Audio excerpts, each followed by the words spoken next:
Middle east में चल रही ईरान अमेरिका इजराइल जंग की लपटें अब सिर्फ तेल टैंकरों तक सीमित नहीं हैं। उसकी तपिश भारत की रसोई फैक्ट्रियों और ट्रांसपोर्ट सिस्टम तक पहुंचने लगी है। नमस्कार, आदाब। मैं हूं फरीद अली और आप देख रहे हैं TV9 भारतवर्ष का खास शो क्लियर कट। ईरान संकट और होर्मुज स्ट्रेट में जहाज़ों की आवाजाही लगभग ठप होने से भारत की LNG यानी लिक्विफाइड नेचुरल गैस सप्लाई पर बड़ा खतरा मंडरा रहा है। लेकिन भारत सरकार ने इस खतरे को भांपते हुए एक बड़ा फैसला लिया है। आवश्यक वस्तु अधिनियम 1955 के तहत natural gas supply regulation order 2026 अब लागू कर दिया गया है। सवाल बड़ा है, क्या आपकी रसोई की गैस सुरक्षित है? क्या CNG महंगी होगी और फैक्ट्रियों का क्या होगा? आज क्लियर कट में समझेंगे भारत सरकार का पूरा गैस इमरजेंसी प्लान। सरकार ने जो नया आदेश जारी किया है, natural gas supply regulation order 2026, उसका मूल सिद्धांत है gas will go where it is most essential, यानी गैस सबसे पहले वहीं जाएगी जहां इसकी सबसे ज्यादा जरूरत होगी। सरकार ने गैस सप्लाई को 4 प्राथमिकता श्रेणियों में बांट दिया है। प्राथमिकता 1 100% सप्लाई, सबसे पहले आपकी रसोई। इस श्रेणी में शामिल हैं घरेलू PNG यानी पाइप्ड नेचुरल गैस, वाहनों के लिए CNG और घरों में इस्तेमाल होने वाली LPG सप्लाई।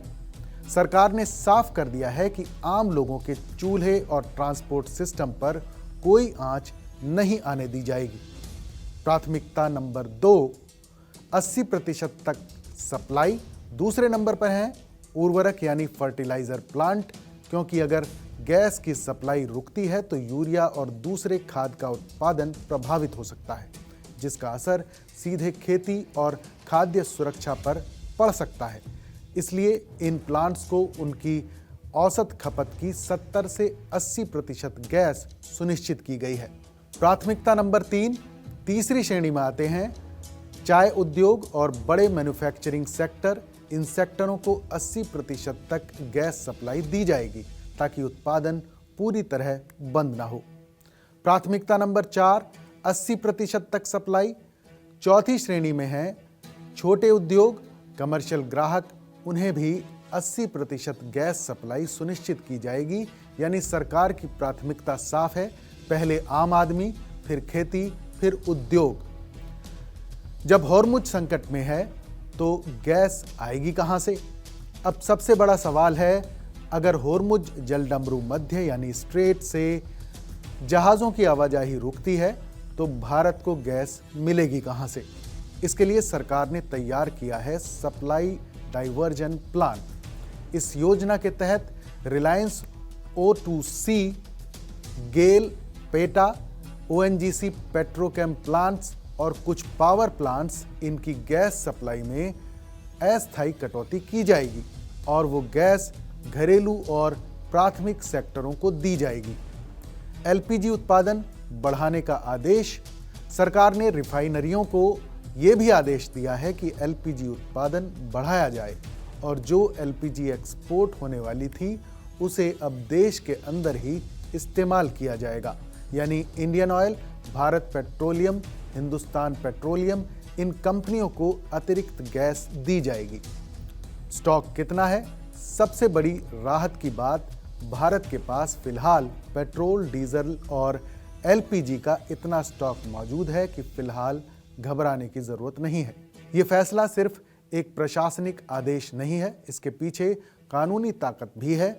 सरकार ने अपने आदेश में 2001 के सुप्रीम कोर्ट के एक महत्वपूर्ण फैसले का हवाला दिया है। इस फैसले में कहा गया था कि नेचुरल गैस भी पेट्रोलियम प्रोडक्ट्स की श्रेणी में आती है और इसलिए एसेंशियल कमोडिटीज एक्ट 1955 के तहत सरकार को यह अधिकार है कि गैस की सप्लाई नियंत्रित करे, सही डिस्ट्रीब्यूशन तय करे और जरूरत पड़ने पर प्राथमिकता भी तय करे। इस पूरे ऑपरेशन की जिम्मेदारी दी गई है गेल इंडिया लिमिटेड को। गेल इंडिया तय करेगी कि किस पाइपलाइन में कितनी गैस जाएगी, किस सेक्टर को कितनी सप्लाई मिलेगी और इसकी निगरानी करेगा PPAC यानी petroleum planning and analysis cell. अगर कोई कंपनी नियम तोड़ती है तो कानूनी कार्रवाई और सप्लाई कटौती दोनों संभव हैं। क्या भारत होर्मुज पर निर्भरता कम कर रहा है? दरअसल ये संकट भारत को एक बड़ा सबक भी दे रहा है, क्योंकि दुनिया का लगभग 20% तेल और LNG स्ट्रेट ऑफ होर्मुज से होकर गुजरता है और अगर ये रास्ता अस्थिर होता है तो पूरी दुनिया की ऊर्जा सप्लाई प्रभावित हो सकती है। इसलिए भारत अब तेजी से West Africa, United States of America और दूसरे LNG सप्लायर्स से गैस और तेल आयात बढ़ाने की रणनीति पर काम कर रहा है। यानी भारत अब सिर्फ होर्मुज के भरोसे नहीं रहना चाहता। दरअसल भारत की ऊर्जा सुरक्षा का एक बड़ा सच ये भी है कि देश अपनी कुल प्राकृतिक गैस की जरूरत का करीब 45 से 50% हिस्सा आयातित LNG से पूरा करता है और इस आयात का एक बड़ा भाग कतर, ओमान और दूसरे खाड़ी देशों से आता है, जिसके जहाज़ों को आमतौर पर होर्मुज स्ट्रेट से होकर गुजरना पड़ता है। यही वजह है कि अगर इस समुद्री रास्ते में लंबी बाधा आती है तो उसका असर सिर्फ गैस की कीमतों पर ही नहीं बल्कि बिजली उत्पादन, उर्वरक उद्योग और शहरों की CNG सप्लाई तक दिखाई दे सकता है। इसलिए सरकार अभी से सप्लाई को प्राथमिकता के आधार पर नियंत्रित करने की रणनीति पर काम कर रही है, ताकि संकट की स्थिति में देश की जरूरी सेवाएं चलती रहें। तो कुल मिलाकर तस्वीर ये है कि मिडिल ईस्ट में जंग का असर भारत की ऊर्जा सुरक्षा पर पहुंच चुका है, लेकिन भारत सरकार ने संकट गहराने से पहले ही गैस इमरजेंसी प्लान लागू कर दिया है। फिलहाल आपकी रसोई की गैस सुरक्षित है, CNG सप्लाई जारी रहेगी और उद्योगों को भी सीमित लेकिन स्थिर गैस मिलती रहेगी। लेकिन बड़ा सवाल अभी भी बाकी है, अगर होर्मुज स्ट्रेट संकट लंबा चला तो क्या भारत को ऊर्जा के नए रास्ते तलाशने पड़ेंगे? आप क्या सोचते हैं? क्या भारत को अब मिडिल ईस्ट पर निर्भरता कम करनी चाहिए? इस पर आपकी क्या राय है? हमें ज़रूर बताइएगा कमेंट में। बाकी देश और दुनिया की तमाम बड़ी खबरों के लिए देखते रहिए TV9 डिजिटल।